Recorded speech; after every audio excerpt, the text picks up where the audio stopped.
People don't stay broke because they earn too little. They stay broke because of this: lifestyle inflation. Every time you earn more, your expenses follow. For example, you get a salary raise, you buy a new car. You earn more, you start looking for a different house in a better neighborhood.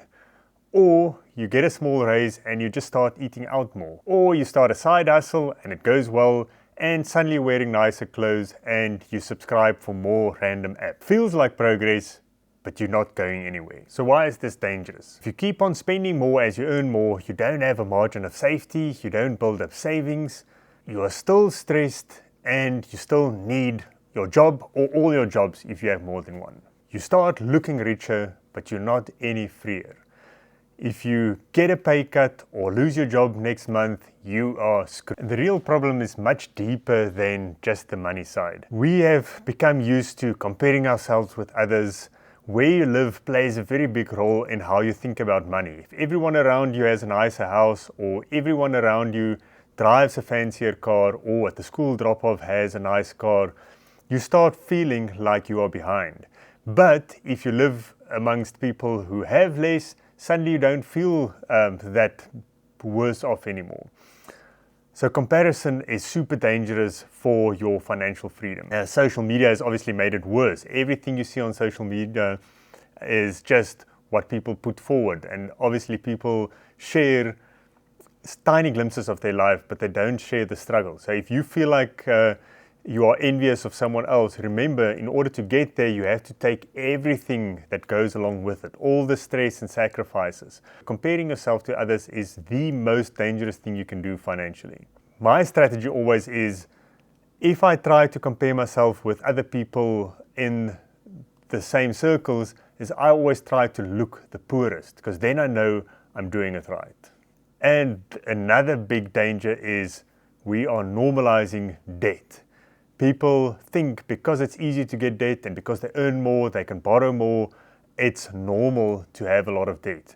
And car companies with their finance deals that say low monthly payments for a fancy new car, those are the dangerous types of things. It's so easy to think, oh, it's only 5,000 Rand a month, where in reality it should have been 12,000 Rand a month, but because you get a balloon payment, it's suddenly cheaper. I made a video on that specifically, so go check that out after this one. Debt is not normal. It's something that was created by banks in order to make more money, mostly off people who can't afford to lose any money. So yes, it's fine to have debt. We can't always afford everything upfront cash, but just know that you are doing something dangerous for your financial health, and you need to be careful. Every time you increase your cost of living when you earn a raise, you are not upgrading your life, you are just making it more expensive in order to survive. Remember that. And I know it's difficult because the whole system is rigged in order to keep you in debt. Banks don't want you to pay off your credit card. Even if you miss payments, they benefit more because they can charge more interest, and next time you borrow, you'll pay a higher interest rate as well.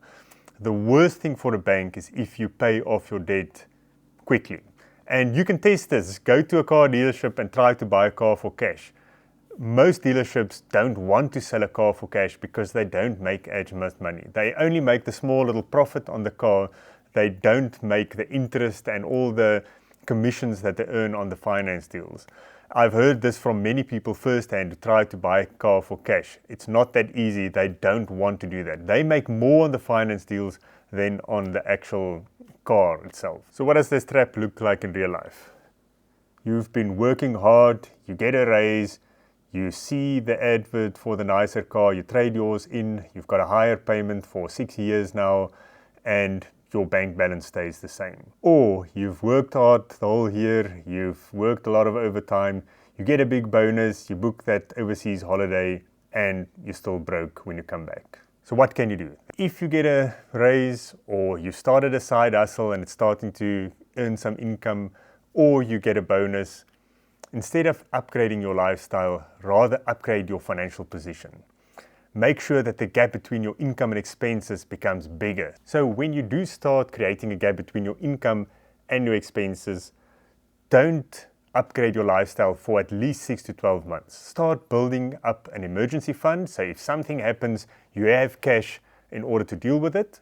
I'd say at least 3 to 6 months, but if you can save for a year of expenses, that's even better. It'll just lower your stress levels and you'll enjoy your work even more, even though it didn't change.